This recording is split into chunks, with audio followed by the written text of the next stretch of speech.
kept telling myself front foot, back foot. The same thing I do with back 50s, and the trick became much less scary.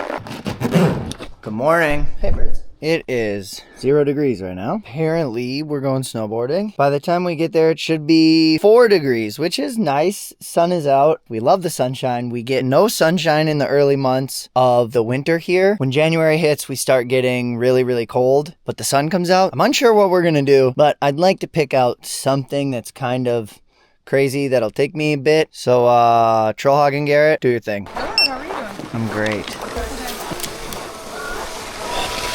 Well, thanks for that at home and probably much warmer, Garrett.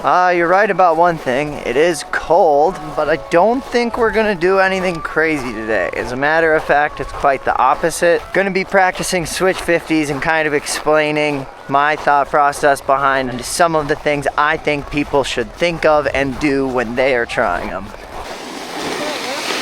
What is happening? That's good.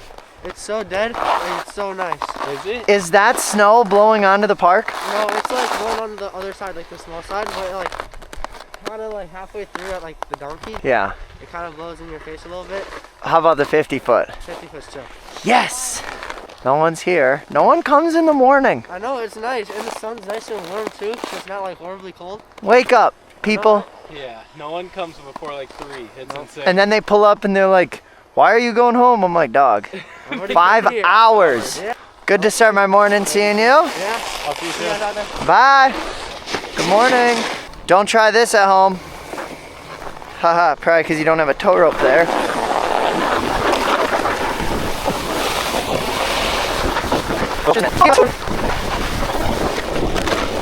So for the switch 50s this morning, we're gonna use a 50 foot rail. For one, because it's my favorite rail to have set up right now. And for two, it's kind of the only rail that's not getting hit by the snow. It's also a good rail to just kind of show the impacts of some of the things I'm gonna talk about and why they are important, because it is long. So you have to kind of maintain balance and know what to do to get onto the rail, to get into a good place, to lock in. My favorite warm-up routine is to start riding switch right away, just because I feel like it activates my brain. Your brain is a muscle. Just like you would stretch out your hamstrings, I like to stretch out my brain, get it moving, get the blood pumping. So we're gonna jump into switch front 50 right away.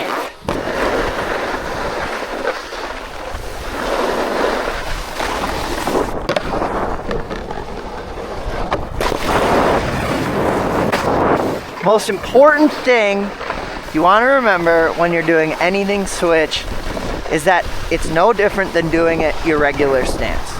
Yes, you have a different foot forward. Yes, a different shoulder will be initiating the turns, but it's still the same trick and you're still doing the same thing. First thing I'm gonna want to do is go slow. For your first one, take it slower than you normally would. Don't go like Twan. That's not what you'd want to do. Come up to it. Just do a switch ollie, get onto the rail, and feel how it feels to pop switch.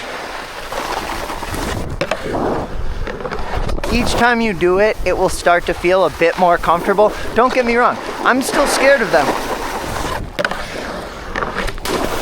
Another key thing to remember when you're doing really any switch trick is you don't want to be doing a bunny hop. You don't want to be jumping with both feet. Still keep it a classic ollie like you would if your regular stance. Your front foot comes up first, your back foot follows. Don't let it become a bunny hop just because it is switch. It does happen, but just remember front foot, back foot. Switch 50s are a lot of trial and error. I deal with it almost every time I do it. That one that was the first one in the video was my first drop of the day, and it did work out that first try, but when you really sit down and do them, to get them down to a science, it's a lot of trial and error. You think you need to do more than you need to, or you think maybe you don't need to do as much as you should. It's a lot of trial and error, and that's okay. It's actually way more fun. All right, we're gonna do one more just to feel out the switch ollie, just to exaggerate what we're doing and feel how we're getting on the rail, and then we can start adding speed once it becomes a little more comfortable. Beautiful day. Beautiful day to hone in some tricks. It's important to try things over and over. Even if you find yourself doing 3 in a row, keep doing them. Embed that muscle memory into your brain. I can't talk about it enough how important it is to know how tricks should feel. So this one we're gonna go with a little more speed.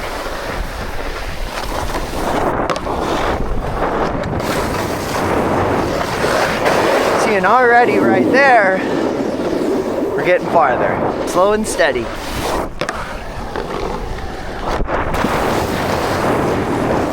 That reminds me, you can see that at the end of the rail, I was starting to kind of go off the left side, the other side, the side that we didn't come on from. That happens because you're jumping over, and of course your momentum still wants to continue going that direction. To stop that, when it comes to long rails or flat rails, the key to making it to the end, even though it's flat and you're jumping on from the side, is to, if this is the rail, you want to jump on with your board slightly angled and then lift it up onto the rail.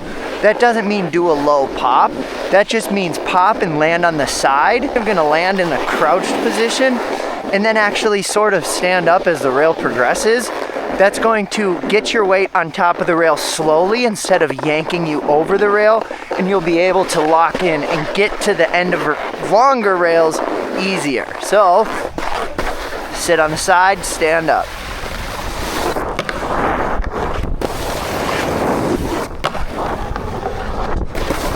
So that one means I jumped up too quick with my body and didn't set my board on the side. Again, it's trial and error. Side crouched, stand up, look to the end, go. Oh, close. So we're gonna try and get one square off the end. The golden rule is if there was 3 more feet of rail, would I have made it to that 3 feet? So we want to make sure we're going off the rail square in the middle, as if we could do more rail if there was. Oh, so that's what happens when you just get your board set up on the side, but your shoulders aren't heading towards the other side of the rail. Fine tuning, tweaking. Every day it's a new experience. You can see that when I get on the rail, I'm landing knees bent, arms square above my board, and then as I'm making it farther down the rail, that's when I'm kind of lifting my chest up and over. So we're not setting so much of our weight on top of the rail right away. We're keeping our shoulders out, getting our board up, and then kind of sliming our weight on top. There we go. On to the switchback 50. Now, I love switchback nose presses. I love switchback board slides. For some reason, switchback 50s have always been this elusive trick for me as far as the fear level. I've always been so fearful of switchback 50s.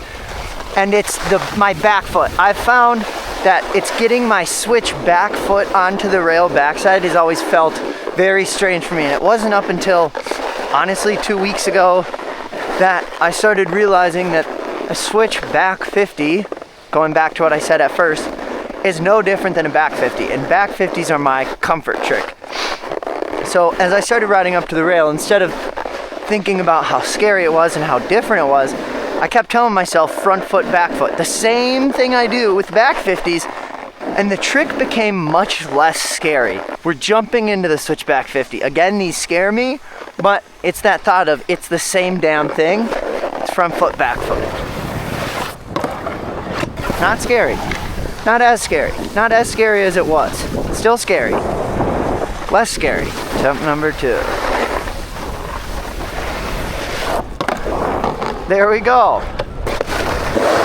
And I said that back 50s are my favorite trick. It's my favorite way to be on a rail. That was second try, and it didn't need to take long because I do so many back 50s so often. The only difference is this one seems scarier, but it's no different. And it's crazy what the mindset can do for what you can do. Oh no. But already I'm coming into it with way more speed than I normally would. Practice, practice, practice. No matter how good you are at something, no matter how bad you are at something, practice will always help.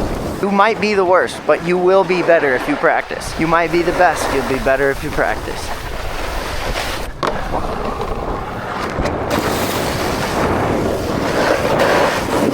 So that wouldn't have passed the golden rule question of would I have made it if there was 3 more feet. I did make it to the end, yes. Not very clean. So, we'll do it again. Oh.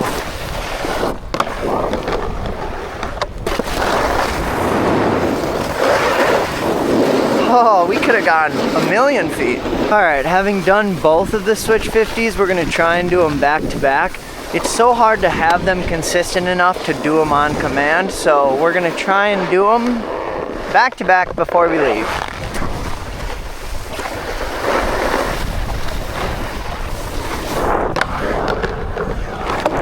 Oh, nope. If there was 3 more feet, we would have not made it. Here we go again. Nope. It would be sick if I could see though. Complaining about the snow guns being on is completely acceptable because it all goes back to how fucked the weather has been. It has nothing to do with Trollhagen. It's the fact that there's no snow on the ground and it's January 5th. First try, question mark?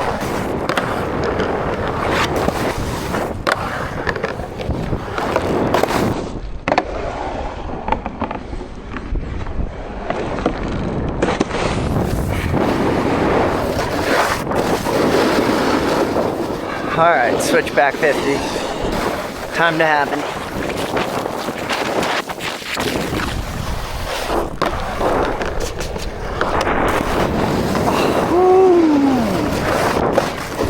There we go.